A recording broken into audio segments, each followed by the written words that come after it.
Hello दोस्तों, आपका स्वागत है आपके अपने YouTube channel future online classes में। आज हम इस वीडियो में बिहार डीएलएड के प्रथम वर्ष के पेपर F11 जिसमें आप सभी को पढ़ना है कला समेकित शिक्षा के बारे में, इसके यूनिट 4 को इस वीडियो में जानेंगे। इससे पहले मैंने यूनिट 3 तक करवा चुका हूं। अगर वह वीडियो आपने नहीं देखा है तो आप हमारे प्लेलिस्ट में जाकर आसानी से देख सकते हैं, नहीं तो मैं आपको डिस्क्रिप्शन के नीचे लिंक दे दूंगा। उस लिंक पर क्लिक करके जो है आप आसानी से उन तीनों यूनिट का जो है वीडियो देख सकते हैं, जो कि आपके एग्ज़ाम के लिए काफ़ी महत्वपूर्ण है। तो आज हम इस वीडियो में यूनिट 4 को देखेंगे। तो यूनिट 4 में जो है आपको पढ़ना है कला अनुभव का शिक्षण में सृजनात्मक प्रयोग। जो कला अनुभव होता है उसमें जो है आप शिक्षण में सृजनात्मक प्रयोग कैसे करेंगे उसके ऊपर इसमें पढ़ेंगे। तो आपको जो है यूनिट 4 के पॉइंट फर्स्ट अगर आपके पास सिलेबस कॉपी होगा तो उसमें देखेंगे तो आपको पढ़ना है सीखने की योजना और कला समेकित शिक्षा प्रमुख बिंदु एवं चुनौतियाँ। सीखने की योजना में जो है कला समेकित शिक्षा का क्या है बिंदु और क्या है चुनौतियाँ, इसके ऊपर भी बात करेंगे। तो आपको सबसे पहले जानना चाहिए कि कला क्या होता है। आपको पता है कला समेकित शिक्षा क्या है कि मतलब किसी भी विषय में जो है कला को शामिल करके पढ़ाया जाए उसे हम लोग कला समेकित शिक्षा कहते हैं। तो आज हम इस वीडियो में जान लेते हैं कि सीखने की जो योजना होती है उसमें कला समेकित शिक्षा का बिंदु क्या है और उसका चुनौतियाँ क्या है। तो मैंने यहाँ नोट्स में डाला है कि सामान्यतः देखा जाता है कि विद्यालय की समय सारणी में कला सीखने के लिए कोई स्थान नहीं होता है। बच्चे कला की विभिन्न प्रक्रियाओं में रुचिपूर्वक शामिल होकर विभिन्न विषयों को जो है आसानी से सीख पाते हैं। मतलब सामान्यतः देखा जाता है कि बहुत सारे विद्यालयों में जो है कला के लिए स्पेशल कोई घंटी नहीं होता है। समय सारणी अगर देखा जाए तो उसमें जो है किसी प्रकार की कला से रिलेटेड कोई भी घंटी नहीं होती है और बच्चे जो होते हैं विभिन्न प्रतिक्रियाओं एवं रुचिपूर्वक शामिल होकर बहुत सारे गतिविधि में जो है शामिल होकर बच्चे जो होता है कला के माध्यम से आसानी से विषयों को सीख सकते हैं। नेक्स्ट मैंने पॉइंट में डाला है कि कला के माध्यम से जो है किसी भी विषय को आसानी से बच्चों को पढ़ाया व समझाया जा सकता है, क्योंकि कला समेकित शिक्षा जो है मतलब वह है जो बच्चों को रुचि पैदा करती है। प्राथमिक कक्षाओं में कला का अनुभव सार्थक और बच्चे खुद से ही जो है विभिन्न प्रकार के खेल खेलने लगते हैं, जैसे गुड्डू गुड़िया का खेल, मिट्टी के कुछ बने हुए बर्तनों का खेल इत्यादि। इससे क्या होता है बच्चों में जो होता है बहुत सारी विकास होती है, जो सृजनात्मक विकास होती है वो भी होती है। और साथ ही साथ जो होता है बच्चे को जो है किसी भी विषय में जो है समझने में अगर दिक्कत होती है तो वह कला के माध्यम से जो है आसानी से समझ जाता है।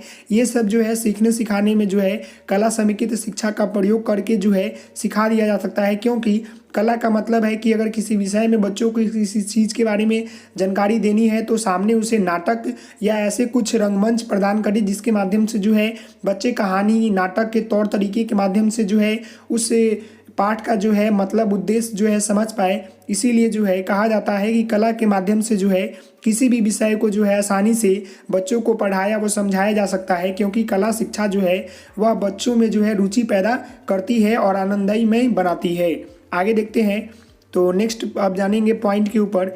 आप समझ गए होंगे सीखने सिखाने की प्रक्रिया जो होती है उसमें जो है जो हमारा कला समेकित शिक्षा है उसका बिंदु क्या है, उसका चुनौतियाँ क्या है। तो अब हम जान लेंगे कि नेक्स्ट हमारा जो पॉइंट है कला समेकित शिक्षा की योजना में निम्न बिंदुओं पर ध्यान रखना चाहिए। जब आप सीखने सिखाने की योजना में जो है कला समेकित शिक्षा का प्रयोग कर रहे हैं, उसके बिंदु का प्रयोग कर रहे हैं, तो इस बातों का जो है आपको ध्यान देना अत्यंत जरूरी होता है। सीखने सिखाने की योजना मतलब लर्निंग प्लान इसे बोल सकते हैं एक तरह का, क्योंकि जब भी कोई पार्ट को आपको पढ़ाना है तो उससे पहले आपको जो है उसका पूरा स्ट्रक्चर जो है तैयार करना होता है कि कैसे जो है पढ़ाना है। तो इसमें जो है आपको सबसे पहले देखना है सामान्य जानकारियों को दर्ज करना। जब भी आप सीखने सिखाने की प्रक्रिया में रहेंगे कला समेकित शिक्षा के साथ तो आपको जो है सबसे पहले सामान्य जानकारियाँ को जो है दर्ज करना है। इसके अंतर्गत जो है बच्चा की कथा का नाम, शीर्षक, बच्चे की संख्या इत्यादि जानकारी को जो है दर्ज करना है।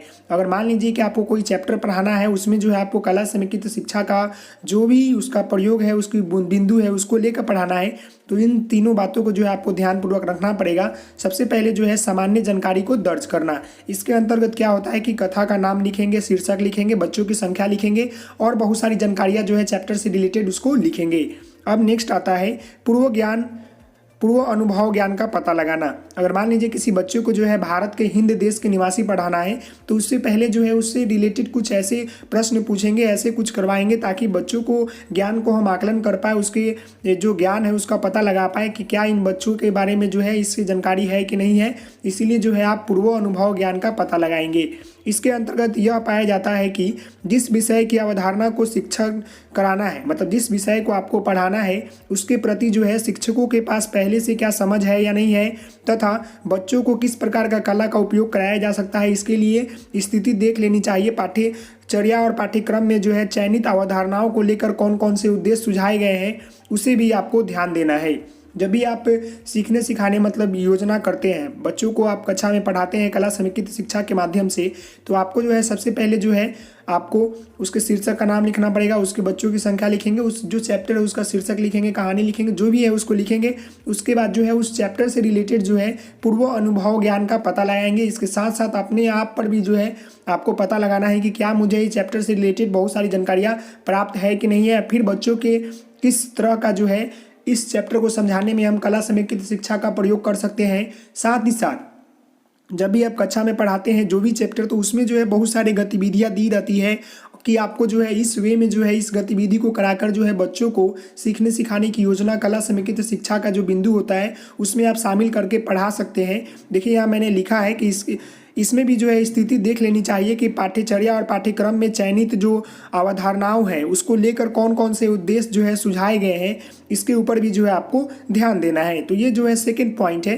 पहला पॉइंट मैंने आपको बताया कि सामान्य जानकारियाँ दर्ज करेंगे, सेकंड पॉइंट मैंने आपको बताया कि पूर्व अनुभव ज्ञान का पता लगाएंगे, और थर्ड जो पॉइंट है वो आपका है कला अनुभव को दूसरे विषयों से जोड़ना। मतलब जब भी आप कला को पढ़ाते हैं तो दूसरे विषयों के साथ जो है अंतःक्रिया जोड़कर जो है आपको पढ़ाएंगे। तो इसमें मैंने नोट्स में डाला है कि कला समेकित शिक्षा विभिन्न विषयों को आपस में जोड़ने के अवसर प्रदान करती है तथा किसी खास विषय की अवधारणा उसके दक्षता के विकास में मदद करती है। यह ध्यान देना जरूरत होती है कि अनुभव के चयन के क्रम में इस तथ्य पर निश्चित तौर पर ध्यान देना चाहिए कि वह अन्य विषयों की अवधारणाओं से जुड़ा होना चाहिए। मतलब इसका कहने का अर्थ है कि जो कला अनुभव है वो जो है दूसरे विषयों से जुड़ा हुआ होना चाहिए। जब भी आप कला समेकित शिक्षा में जो है विभिन्न विषयों को जो पढ़ाते हैं तो वो क्या होना चाहिए कि एक दूसरे विषयों से जो है जुड़कर होना चाहिए, ताकि बच्चों को जो है आसानी से जो है किसी भी बातों को समझने में अच्छा लगे। क्योंकि बहुत सारे बच्चों को जो होता है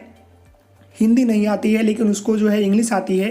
तो जब भी आप उन दोनों को जो है आपस में रिलेट करके जब बच्चों को पढ़ाते हैं तो बच्चे जो होते हैं आसानी वे में जो है समझ पाते हैं। इसीलिए यह कहा गया है कि कला अनुभव को जो है एक दूसरे विषयों से जो है जोड़कर आपको पढ़ाना है। और ध्यान देना जरूरत होता है कि जो मैंने क्रम चुना है क्या वो इस पाठ्य के क्रम के अनुसार निश्चित चल रहा है कि नहीं चल रहा है, ये भी जो है महत्वपूर्ण हो जाता है। तो आपका जो है इसी के साथ जो है पहला टॉपिक जो था पॉइंट था सीखने सिखाने की योजना कला समेकित शिक्षा प्रमुख बिंदु एवं चुनौतियाँ जो है समाप्त हो गया है। अब हम पॉइंट 2 को पढ़ेंगे।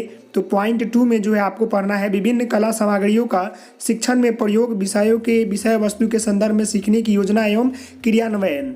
तो इसका कहने का अर्थ है कि जो भी हम कला समेकित शिक्षा करते हैं तो उसमें जो है विभिन्न प्रकार की सामग्रियाँ का प्रयोग करते हैं। चाहे हम जो भी सीखने सिखाने की योजना, जो सीखने की योजना होती है उसको भी बच्चों को बताते हैं तो उसमें भी जो है कला सामग्रियों का जो है हम लोग शिक्षण में प्रयोग करते हैं। उसी के जो संदर्भ होता है उसी के ऊपर जो है बात करनी है कि आप जब भी सीखने की योजना बनाते हैं तो उसमें कौन कौन सी कला सामग्रियों का जो है प्रयोग करते हैं। तो मैंने यहाँ नोट्स में डाला है कि शिक्षण प्रक्रिया के अलावा बच्चों को भ्रमण प्रक्रिया में शामिल करना चाहिए। इससे बच्चों का जो प्रत्यक्ष अनुभव होता है क्या होता है वो विकसित होता है और साथ ही साथ बहुत सारी जानकारियाँ जो है उससे प्राप्त होती है। मतलब शिक्षण प्रक्रिया के अलावा जो है बच्चों को भ्रमण भी करवाना चाहिए, क्योंकि भ्रमण के माध्यम से जो है बच्चे बहुत चीज़ों के बारे में जो है आसानी से सीख जाते हैं और साथ ही साथ उसके बारे में जो है जानकारियाँ प्राप्त कर लेते हैं।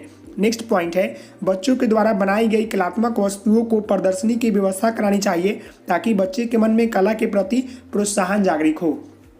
कहने का अर्थ है कि बच्चों को जो है केवल किताबी ज्ञान नहीं देना है बल्कि बाहरी ज्ञान से भी रिलेटेड करना है। और साथ ही साथ जो भी बच्चे कला से रिलेटेड जो भी कलात्मक वस्तुओं का निर्माण करते हैं उसे जो है कक्षा में या उसे जो है विद्यालय में प्रदर्शनी के तौर पर जो है उसे प्रदर्शन करना चाहिए, ताकि जो बच्चा बनाया है उसके अंदर जो है कला के प्रति जो है और जागरूकता और प्रोत्साहन जागृत हो और साथ ही साथ अन्य बच्चों जो उसे देखेंगे उसके प्रति भी जो है रुचि बढ़ेगी। इससे क्या होगी, कला के बारे में जो है अधिक से अधिक बच्चे रुचि लेना शुरू कर देंगे। तो ये सब जो है आपको विभिन्न सामग्रियों जो हम लोग प्रयोग करते हैं उससे पहले जो मैंने आपको बताया है पॉइंट। अब हम बात करेंगे विभिन्न कला सामग्रियाँ कि कला सामग्रियाँ का क्या क्या प्रयोग होता है। जब भी हम सीखने की योजना को बनाते हैं तो उसमें बहुत सारे चार्ट पेपर TLM का प्रयोग करते हैं, तो उसमें जो है आप कला का किस तरह का प्रयोग करते हैं। तो मैंने यहाँ डाला है कि कला सामग्रियों को जो है 2 भागों में जो है विभाजित किया जाता है। पहला जो होता है आवश्यक सामग्री और दूसरा होता है सहायक सामग्री।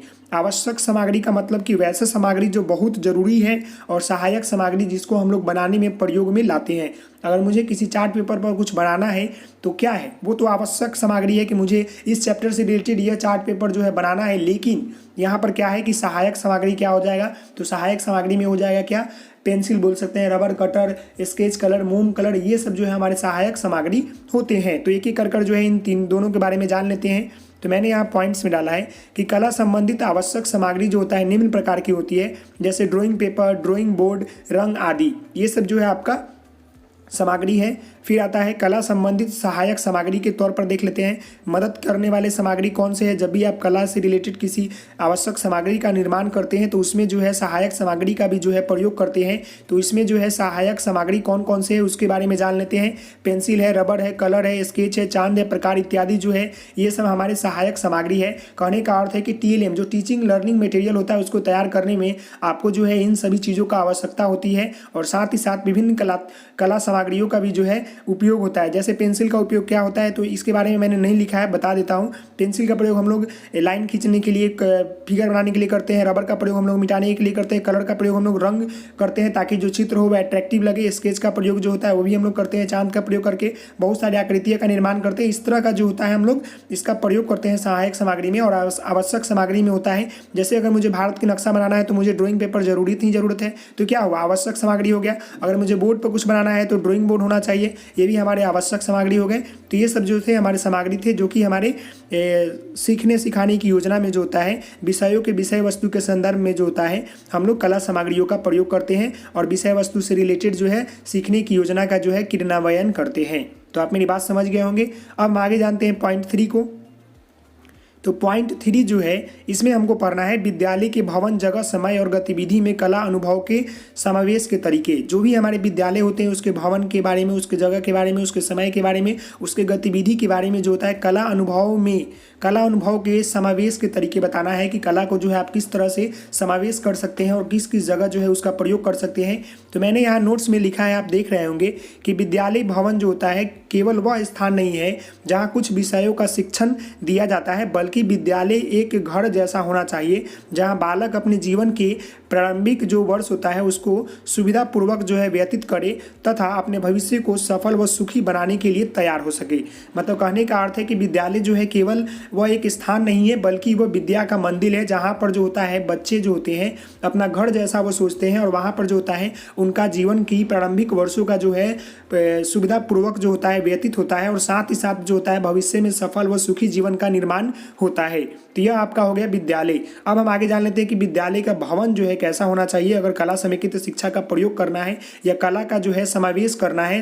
तो इसमें जो है मैंने यहाँ नोट्स में लिखा है कि विद्यालय भवन ऐसा स्थान पर होना चाहिए जहाँ शोरगुल, कूड़ा कचरा इत्यादि आदि न हो और शांत वातावरण एवं सुरक्षित जगह होना चाहिए। विद्यालय जो होता है वहाँ होना चाहिए जहाँ पर शोरगुल ना हो, कूड़ा कचरा ना हो इत्यादि बहुत सारे ऐसे गतिविधि ना हो, गलत तरीके की गतिविधि ना हो और साथ ही साथ शांत वातावरण हो, सुरक्षित होना चाहिए ताकि बच्चों को जो है किसी प्रकार की परेशानी ना हो और वो आसानी से जो है शिक्षण अधिगम के साथ साथ जो है विद्यालय मतलब आसानी से जो है वो शिक्षण अधिगम प्राप्त कर पाए। अब हम बात कर लेते हैं कि जो विद्यालय के भवन के जो होते हैं दीवार उसको कैसी होनी चाहिए अगर कला के समावेश करना है उसमें। तो दीवारों पर जो है कला समावेश करना है तो कैसा होना चाहिए। तो मैंने यहाँ लिखा है कि साथ ही साथ जो होता है विद्यालय भवन की दीवारों पर जो है कला से जुड़ी हुई बहुत सारी चित्र आकृतियाँ बनी होनी चाहिए ताकि बच्चों को जो है कला समेकित शिक्षा के तरफ आकर्षित करे और किसी भी विषय में बच्चों को जो है आसानी से कला को जोड़ कर बताया जा सके। मतलब कहने का अर्थ है कि विद्यालय भवन तो अच्छा होना चाहिए, ऐसी जगह होना चाहिए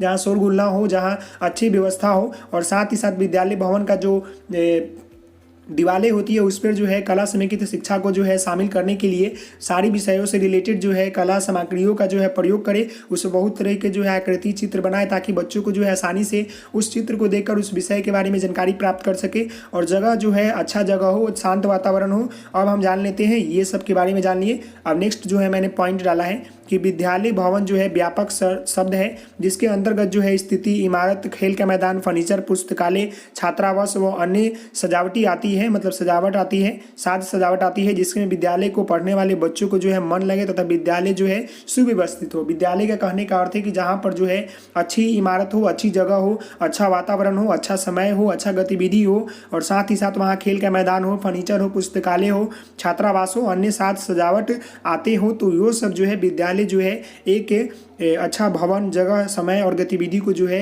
अनुभव के समावेश के तरीकों जो है उसमें कला शामिल होकर बच्चों को पढ़ाया जा सकता है। और जो है कला जो होता है बच्चों को जो है किसी विषय में जो है आकर्षित करता है पढ़ने के लिए। तो कला समेकित शिक्षा का अर्थ यही होता है कि कला को शामिल करके जो है बच्चों को आसानी में जो है पढ़ाए। तो आप समझ गए होंगे विद्यालय के भवन, जगह, समय और गतिविधि में कला अनुभव में समावेश के तरीके समझ गए होंगे। समावेश का मतलब होता है शामिल करना।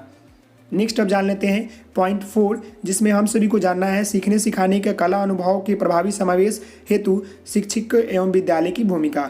जो हमारे सीखने सिखाने में जो कला अनुभव के प्रभावी जो होते हैं, समावेश होते हैं, उसमें जो है शिक्षक एवं विद्यालय की भूमिका क्या होती है उसके ऊपर जान लेते हैं। तो मैंने यहाँ नोट्स में डाला सीखने सिखाने की प्रक्रिया, मतलब कि आपको जो है किसी चैप्टर को पढ़ाने से पहले जो लेसन प्लान बनाते हैं उसी को हम लोग सीखने सिखाने की प्रक्रिया कहते हैं या सीखने सिखाने की योजना कहते हैं। तो मैंने यहाँ नोट्स में डाला है कि सीखने सिखाने में कला अनुभव के प्रभावी समावेश हेतु शिक्षक एवं विद्यालय की भूमिका जो होती है अत्यंत महत्वपूर्ण हो जाती है। जो हमारी कला मतलब कला समेकित शिक्षा है या कला को समावेश करके किसी विषय को पढ़ाना हो तो उसमें जो होता है शिक्षक एवं विद्यालय की जो होता है भूमिका अत्यंत महत्वपूर्ण हो जाता है, क्योंकि शिक्षक को पहले जो है यह मालूम होता है कि बालकों में जो है सृजनशीलता को कैसे विकसित करना है। मतलब अगर कला को शामिल करके अगर किसी चैप्टर को पढ़ाना है तो इससे पहले जो है शिक्षक को मालूम होता है कि किस तरह जो है बच्चों को जो है कला के बारे में शामिल करके जो है उनसे सृजनशीलता को विकसित करना है तथा कक्षा में कला समेकित शिक्षा को जोड़कर कैसे किसी विषय को आसानी से पढ़ाया जा सके और उस विषय में जो है बच्चों को रुचि उत्पन्न कराया जा सके। इसलिए जो है सीखने सिखाने की प्रक्रिया में कला को समावेश करके जो है शिक्षक एवं विद्यालय की भूमिका जो होती है अत्यंत महत्वपूर्ण हो जाती है। इसलिए हो जाती है क्योंकि कला को शामिल करके कमज़ोर से कमज़ोर बालकों को भी जो होता है कला के माध्यम से जो है प्रोत्साहित करके उसे आसानी से जो है ज्ञान को समझाया जा सकता है।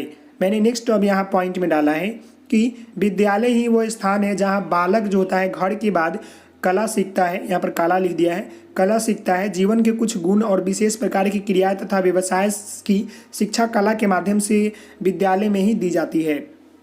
मतलब विद्यालय ही जो है वो स्थान है जहाँ पर बालक जो होता है घर के बाद जो होता है कला को सीखता है और कुछ गुणों को, उसके विशेष प्रक्रियाओं को, व्यवसाय को सीखता है। नेक्स्ट पॉइंट है सीखने में कला अनुभव बालक के विकास में महत्वपूर्ण भूमिका निभाता है। बालक का अधिकांश समय जो होता है विद्यालय में ही व्यतीत होता है। विद्यालय जो होता है पाठ्यक्रम में बुनाई, कला, संगीत, बागवानी, चित्रकारी आदि कार्यों को जो है शामिल किया गया है, जिसके द्वारा जो है बालक पढ़ना, लिखना, गणना करना, नृत्य करना, संगीत आदि कलाओं के बारे में सीख जाता है। मतलब कहने का अर्थ है कि विद्यालय में भी जो होता है बहुत सारा जो है पाठ्यक्रम का निर्माण किया गया है, जिसके अंतर्गत जो है कला, संगीत, बागवानी, चित्रकारी आदि कार्यों को जो है शामिल किया गया है ताकि बच्चों जो है कला के प्रति जो है रुचि पैदा कर सके और साथ ही साथ किसी भी विषय को समझने में उसे आसानी हो और साथ ही साथ पढ़ना, लिखना, गणना करना, नृत्य करना, संगीत करना कलाओं के माध्यम से जो है वो आसानी से सीख जाए।